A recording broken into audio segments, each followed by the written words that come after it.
All right. Thank you all for being here. Good win, hard win. We made it hard, and some of that is definitely due to Kansas. I've got a tremendous amount of respect for Coach Leopold and really their whole staff. Second time we've played against them, and they have their guys prepared all the time. They do a really good job of putting you in both sides of the ball in difficult situations, and their kids always play hard, and they're motivated. And I think it's a credit to that staff in general that they played their best football at the end of the year. The last three games. I'm proud of our staff and our players. I thought we handled adversity extremely well today. I thought we were resilient. And I think it says a lot about them, not just as a football team, but as people. And at the end of the day, that's what we're trying to develop is people. And resiliency is a life skill. And really proud of them. I think if you think about the keys to the game is turnovers, both sides. We were able to take advantage of ours, and I thought we did a really good job of when we had turnovers, we responded with positive drives the next time we had the ball for touchdowns. I thought fourth downs were huge today if you look at it. We were 3 for 3 and they were 1 of 4. And then our ability to run the football, and they struggled running it. And I thought those were the defining moments in the game. You talking about offense, I thought we answered all day. We weren't at our best, but we did a good job of answering. The 2 turnovers hurt. Defense put out the fire with one of them. And the pick six, they made a good play. Jared didn't see them, and they made a good play. We ran the ball very well. I think we had maybe our biggest rushing day of the year. 200-yard rushers. I was really excited for Letty getting over 1,000 yards 2 years in a row. That's a special feat. He's been able to stay healthy. That's a big piece of that. And then Tony Mathis, I was excited for him. He's really practiced well, and for him to go out and be productive in this game, I felt like he would. And then we talked about the fourth down, defense takeaways, and we stopped the run. And then we bowed up on fourth down. We bowed up in the red zone. Josh Chandler having the 2 picks was huge for us. And with that, we'll take questions here. So Neal, the run game in particular, it felt sort of like the first time since you've been here, you looked to your offensive line and said, second half, we're just going to run it, and you guys win it for us. Is that fair? Well, I thought we did some good things last week, in the second half. We really were able to put that game away, running the football as well. Ate up a ton of clock last week. But I think, without question, I think probably the last, 2 weeks probably, really if you take out the first half of the Kansas State game, since our bye week, we've played quality football. Now, Oklahoma State, they beat us, and they're better than us right now.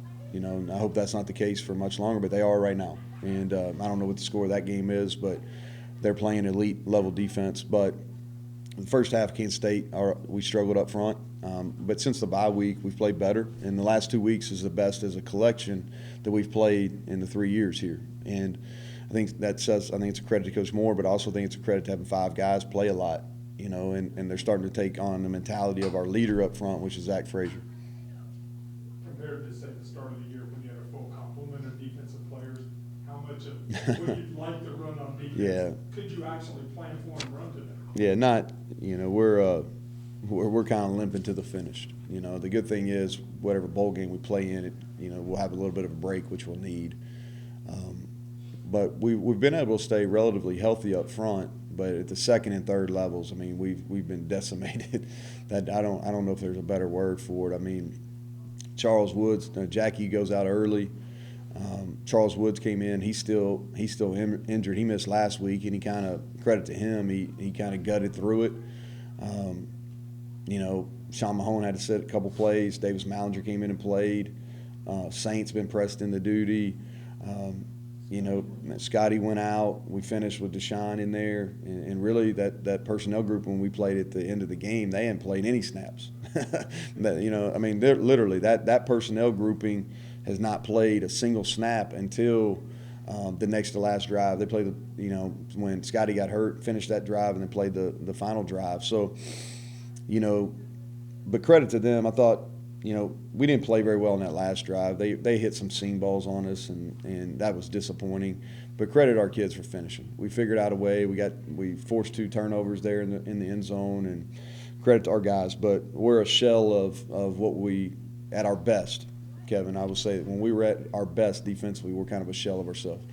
You mentioned bowl eligibility. How important is it? Oh, I think it's critical. It's not something that we talked about with our team, just because when we hit the reset there during the bye week, it really felt like it was a week-to-week deal. And what I meant by that is, like, let's try to play our best, and let's get ready to go play the game that given week, and that's what we focused on. And so this week, to the point, I haven't looked at one bowl projection. I have no idea. And Kelly and Shane are in there. I hadn't had one conversation with them about it. I haven't looked at a schedule for how we're going to schedule the bowl. I haven't done any of it. And because I thought it was really, really important. I respect Kansas, first of all, but I thought it was important to stay in the here and now. And so it is critical. It's critical because we got a chance to finish the year with a 3-game win streak. We got a chance to send our guys that are exiting out in the right manner, okay? We got a chance to really set the tone for next year because we got a lot of these guys coming back. But so it is. It's an important mark, and our guys in that locker room are excited for it.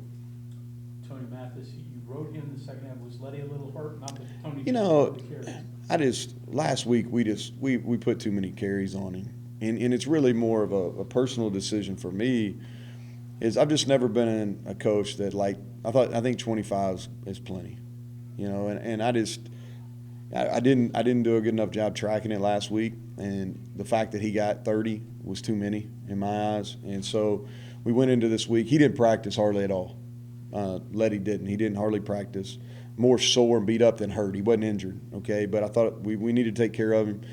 Tony has had 2 really productive weeks in practice. And if you look since the bye week, again, he's played better. In the carries he's gotten, he's played better. And our confidence in him has grown. His confidence overall has grown. I think that his teammates have a lot of confidence in him right now.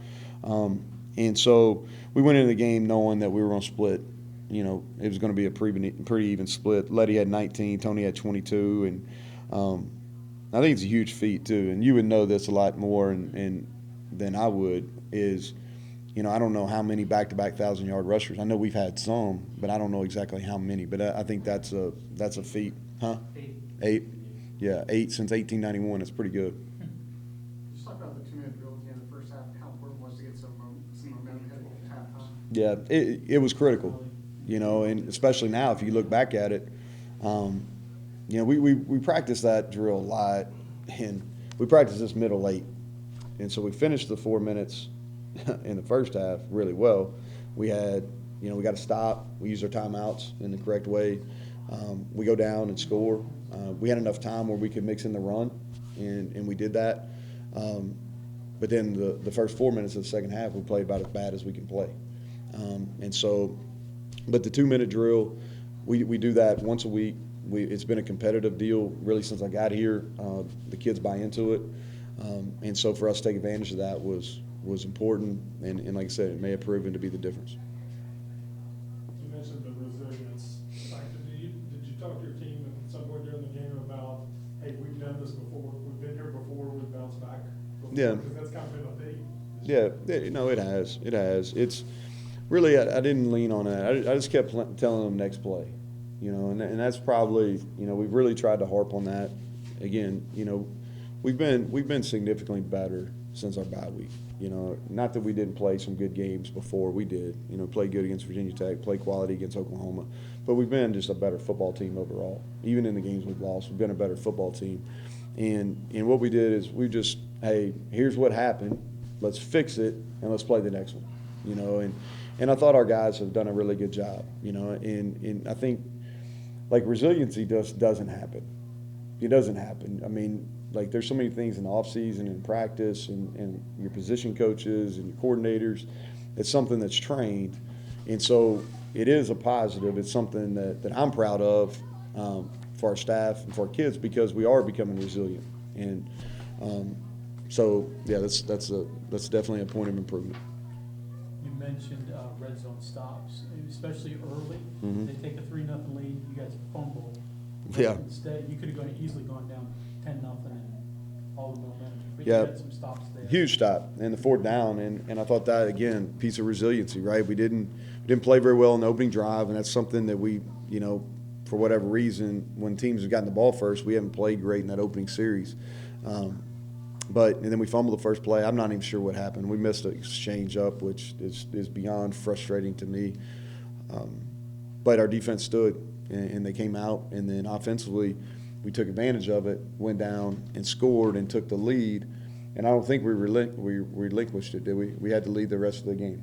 And so Tied at 1 point. yeah, we got tied at 21 or whatever, but we never let go. We never fell behind again.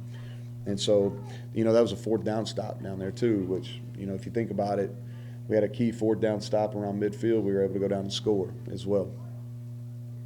Anybody else? Okay, anything else for Coach? All right, thank y'all. Safe travels home.